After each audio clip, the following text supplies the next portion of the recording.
ঐতিহাসিক জিয়া উদ্যান কে না চিনে? এক সময় খুবই জাঁকজমক অবস্থায় ছিল জিয়া উদ্যান।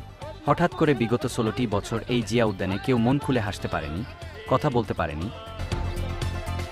অথচ 5ই আগস্ট 2024-এর পর থেকে মানুষ আবারও মন খুলে কথা বলতে পারে, ব্যায়াম করতে পারে।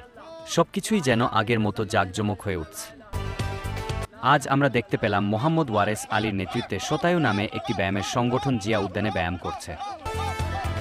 আমরা দেশপ্রিয়র পক্ষ থেকে তাদের কাছ থেকে কিছু জানতে চাওয়াতে তারা আমাদেরকে যা বললেন বিস্তারিত দেখতে থাকুন প্রতিবেদনে। রোজিনা, আপনাকে শুভ সকাল। হ্যাঁ, আপনার যে সংগঠনটি এটি কত বছর ধরে চলছে? প্রথমে আপনার নামটা বলবেন। আমি মোহাম্মদ ওয়ারেস আলী। আমাদের শতায়ু ব্যায়াম সংগঠনটির প্রতিষ্ঠা হয়েছে 1988-এ।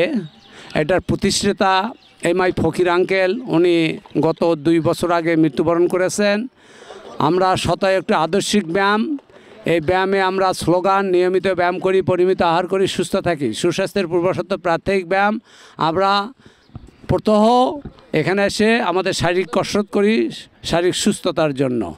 আমরা আমাদের দেশপ্রিয় টিভিকে অনেক অনেক ধন্যবাদ যে আমাদের শতায়ুর এই সকালকে একটি প্রাণবন্ত সকাল হিসেবে আমাদেরকে ক্যামেরাবন্দি করেছেন। এই জন্য আমরা তার প্রতি কৃতজ্ঞতা জ্ঞাপন করছি।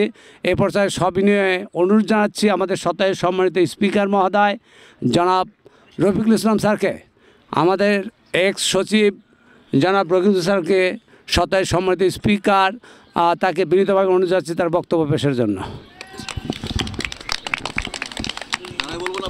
বসেই বলেন। আসসালামু আলাইকুম, আপনার নাম?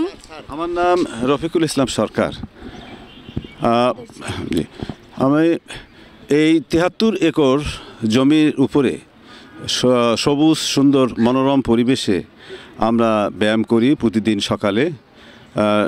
শতায়ু চন্দ্রিমা এর জন্ম বিগত 1988 সালে এবং তখন থেকেই এখানে আমরা নিয়মিত ব্যায়াম করে থাকি এবং আমরা একটা পরিবারের মতো এখানে প্রতিদিন মিলিত হই।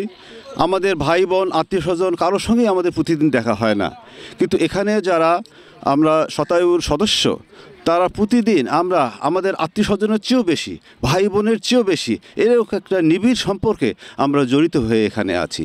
এবং আল্লাহর অশেষ মেহেরবানিতে করোনাকালে আমাদের এই শতায়ুর মেম্বার একজনও করোনায় আক্রান্ত হয় নাই। তারা শারীরিকভাবে এত সুস্থ ছিল এবং এখনও আমরা সুস্থ আছি। এখানে অনেক বয়োজ্যেষ্ঠ ব্যক্তি আছেন, তারাও যথেষ্ট সুস্থ আছেন এবং এটার ব্যায়ামের কল্যাণে। কাজেই আমাদের যে স্লোগান, সেই স্লোগান হলো যে সুস্থতার পূর্বশর্ত প্রাত্যহিক ব্যায়াম।